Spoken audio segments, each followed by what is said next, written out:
Good day, I am Maria Caterina Latherin, and for this video presentation, I will be discussing the research problem and research questions.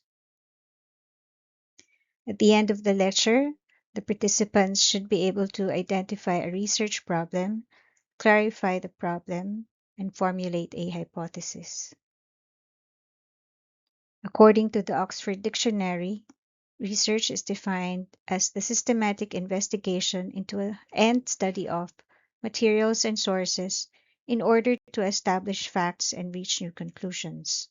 We can say that it uses the scientific method, which is defined as a method of procedure that has characterized natural science, consisting in systematic observation, measurement, and experiment, and the formulation, testing, and modification of hypotheses. According to Sanchez et al. In the Research Methods in Health and Medicine, research is a tool for growth of science, whether pure or applied, and whether mathematical, physical, biological, or social. It is a tool of human and environmental development. For medical research, the aim is to develop new knowledge and technology, translated to skills and tools that are needed to improve practice of the profession as well as delivery of services, with the final outcome of better health for everyone. The first step in research is problem identification and clarification. According to Bryman, a research problem is a definite or clear expression about an area of concern, a condition to be improved upon, a difficulty to be eliminated, or a troubling question that exists in scholarly literature, in theory, or within existing practice that points to a need for meaningful understanding and deliberate investigation. Research problem is one that is to be answered or resolved, an issue to be settled, and it does not represent a moral or ethical position on an issue. Research is a problem-solving process, so without a problem, there is no need to undertake research. That is why problem identification is step one. There are different types of research problems, and here are some of them. Action problems relate to conducting investigations in socio-organizational settings. Most often, it utilizes qualitative methods. The objective is to create outcomes leading to positive change within a group, community, organization, or society as a whole. For example, the pediatric ICU experiences 20% delay in emergency medication administration during night shifts due to disorganized crash carts. Applied problems focus on addressing problems that generate practical, evidence-based solutions, interventions, or innovations that lead to measurable improvements to human conditions. So this applies the theoretical to real-world situations. For example, newly developed monoclonal antibody therapy improves survival rates in patients with triple-negative breast cancer compared to standard chemotherapy. Causal problems reveal the extent, nature, and consequences of cause and effect relationships between two or more variables. These are usually longitudinal study. For example, does administration of a novel monoclonal antibody significantly reduce the frequency of asthma exacerbations in pediatric patients compared to placebo? Your independent variable is the treatment, and your dependent variable is your outcome. Developmental problems understand the various stages of diffusion, development, or growth associated with a specific concept or phenomenon. Techniques of data collection not only identify moments of change, but also how the changes evolved and were reinforced, supported, or augmented over time.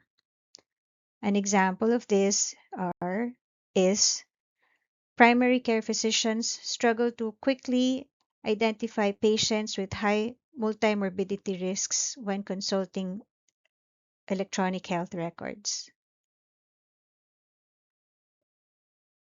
Exploratory problems elucidate and define the nature of a specific phenomenon where little is known or understood. They try to identify areas requiring further research. For example, what are the common lifestyle and dietary characteristics of patients who report sudden onset of long COVID neurological symptoms in Metro Manila? Predictive problems forecast or prepare for potential outcomes in the future based on detailed analysis of current or historic information. These use quantitative techniques and longitudinal study design. Example, estimating whether a patient with hypertension is at risk of developing coronary heart disease. Theoretical problems use inquiries that seek to advance knowledge and understanding about complex concepts, ideas, and phenomena within a specific area of study or discipline. They create new understanding about a topic that does not have any immediate or practical applications. Example, what are the mathematical and economic conditions required to achieve equilibrium in healthcare service delivery across varying clinical stages of atrial fibrillation? With these in mind, where do we get research problems? Where do they come from? They can come from any of these. We'll go through them one by one. For a medical practitioner who is not a professional researcher, intellectual curiosity is the most common source of research problems. In the course of practice, the medical practitioner often comes across problems or questions. If one is alert to research opportunities, then this is a good origin of research problems. When research methodology was less developed, serendipity was often the beginning of research. A perfect example of this is the discovery of penicillin. Analysis of needs and practice is how professional researchers usually identify research problems. When researchers find gaps in knowledge, technology, or skill, critical review of available documents on the subject of interest can be a start of a research problem. With the presence of the Philippine Council for Health Research and Development, or PCHRD, identification of research problems in the Philippines has been raised to a higher level. With a panel of experts, funding for priority projects that will address gaps in knowledge and research needs in health and medicine are being addressed. We have the National Unified Health Research Agenda, or NURA 2023 to 28, and a few themes of which are listed here.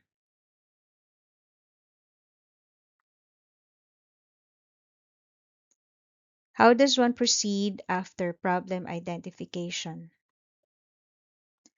First, we determine if the problem is researchable. If the problem can be resolved through research, then data can be collected to answer the question or solve the problem. Next, we consider the following factors to help decide if the problem is worth pursuing. For significance, we answer the questions: is it worth the effort, time, and money? Will it fill an important gap in knowledge? Will there be practical applications? Will it improve practice of profession? For feasibility, we answer the questions: is the methodology feasible and practical? Are there enough data or subjects for the study? Are there available resources? And will there be time constraints? For critical mass, we ask the questions: is the problem broad and large enough that there would be an adequate mass of information to work on? Or is the problem too specific and too small in scope? And lastly, for interest, is their current interest in the problem area? Is the problem within the mission of the institution or agency? After considering those factors, we dissect and clarify the problem. Each problem has various facets or components. We break down the problem into smaller components or sub-problems. Each component or sub-problem should be researchable. The answers to the sub-problems together should be adequate in answering the main question or resolving the main problem. We also do literature review and sometimes even do expert opinions. We state the problem and the sub-problems clearly in question form. Then we formulate the hypothesis in declarative statement.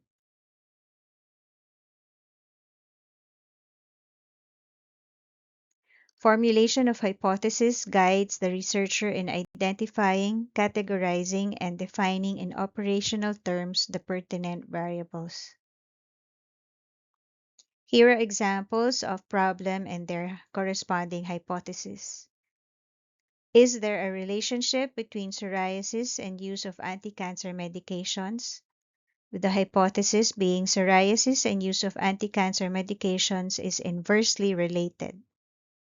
Another problem is what is the magnitude and pattern of occurrence of melanoma in Metro Manila, with the hypothesis being the mortality and morbidity rates of melanoma in Metro Manila are low. Or how accurate is KOH sweat mount in detecting the presence of fungal elements from patients with dermatophytosis? The hypothesis is KOH sweat mount has low sensitivity but high specificity in detecting the presence of fungal elements from patients with dermatophytosis. In summary, research contributes new knowledge and technology to improve practice of profession and delivery of service for better health for everyone. Research problems come from intellectual curiosity, serendipity, analysis of needs and practice, organized and systematic determination of research needs. Once the research problem is identified, we determine if the problem is researchable. We consider the following to help decide. Once the research problem is identified, we dissect and clarify the problem. Then we state the problem and subproblems clearly. Then we formulate a hypothesis. Thank you.